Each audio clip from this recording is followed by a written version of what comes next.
Sector की बात करते हैं, कोफोर्ज रचना जी की पिक भी। और देखें आज आप आईटी सेक्टर फिलहाल बाजार को संभालने की कोशिश करता हुआ नजर आ रहा है और आज फोकस में है। इंडेक्स आज देखें 1.5% और 2 दिन में बात करें तो 3% दौड़ गया। नतीजों से पहले आईटी सेक्टर पर यूबीएस ने एक रिपोर्ट निकाली है और हालांकि इस रिपोर्ट में फोकस वैल्यूएशन पर है, लेकिन डिटेल में समझते हैं आखिर कहा क्या है यूबीएस ने। कंचन जुड़ी हुई मेरे साथ, बताइए कंचन क्या कहा है यूबीएस ने।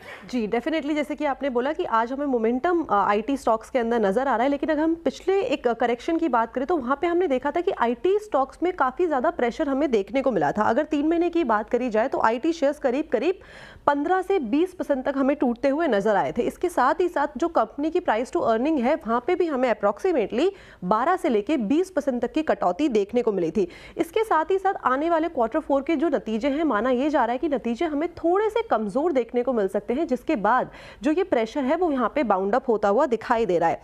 आईटी कंपनीज का कहना है कि जिस तरीके से इस टाइम पे ग्लोबल अनसर्टेनिटी बनी हुई है, ग्लोबल अनसर्टेनिटी के चलते जो कस्टमर्स हैं वो इस टाइम पे अपनी स्पेंडिंग है वो ज्यादा नहीं कर रहे हैं और आगे चल के भी हमें ये असर जो है वो देखने को मिल सकता है। असर हालांकि हमें मार्जिनल साइड पे देखने को मिल सकता है।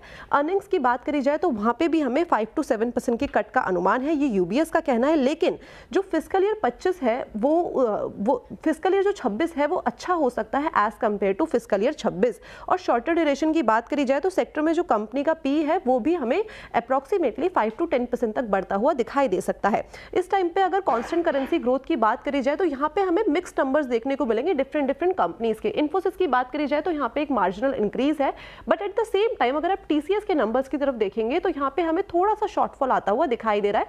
एचसीएल, टेल, टेक महिंद्रा और विप्रो के नंबर्स भी आपके सामने मैंने रख दिए हैं। अब एक बार वैल्यूएशन समझ लेते हैं कि इस टाइम पे जो वैल्यूएशन है वो किस तरीके के हैं। अगर 5 साल का एवरेज देखा जाए तो निफ्टी आईटी 5% के डिस्काउंट पे इस टाइम पे नजर आ रहा है। इसके अलावा जो टीसीएस का है, साथ में जो इन्फोसिस है, ऑलरेडी इनमें जो प्रेशर है वो काफी ज्यादा बाउंड अप ऑलरेडी हो गया है और संभावना ये जताई जा रही है कि इतनी पिटाई तो ऑलरेडी हो गई है, तो अब पिटाई की जो संभावना है वो थोड़ी सी कम है। यानी कि जो खराब वक्त है वो कहीं ना कहीं हमें जाता हुआ दिखाई दे रहा है, अच्छा वक्त आईटी कंपनीज के लिए आ रहा है। इसके बाद ही यूबीएस जो है उसने अपनी बाय कॉल्स दी है सारी आईटी कंपनीज में और अलग अलग टारगेट्स के लिए कोट कर दिया है। जैसे कि आप देख रहे हैं TCS, Infosys, HCL, tech, Tech Mahindra, Wipro, हर जगह ही बाय की कॉल है। ये गलती से सेल हो गया है लेकिन ये भी बाय की कॉल है और टारगेट्स जो है इस तरीके के नजर आ रहे हैं। बिल्कुल, शुक्रिया कंचन। तो ये इस समय आज कुछ ट्रेड्स आपको स्क्रीन पर नजर आएंगी। इसमें रचना जी, आपने खैर कोफोर्ज ऑलरेडी चुन लिया है, तो एक काम करते हैं, एक और व्यू लेते हैं इस पर। गावा सर, कोई आईटी स्टॉक आपके रेडार पर है क्या? बिल्कुल, मुझे परसिस्टेंट अच्छा लगता है। ट्रेडिंग कर रहा है 5602 के ऊपर, स्टॉप लगाना चाहिए 5550 का, 50 रुपए के करीब। मुझे लगता है 5800 की तरफ जा रहा है, मैटर ऑफ टाइम, लेकिन वहां तक जाना चाहिए। फर्स्ट टारगेट 5700, फिर 5800।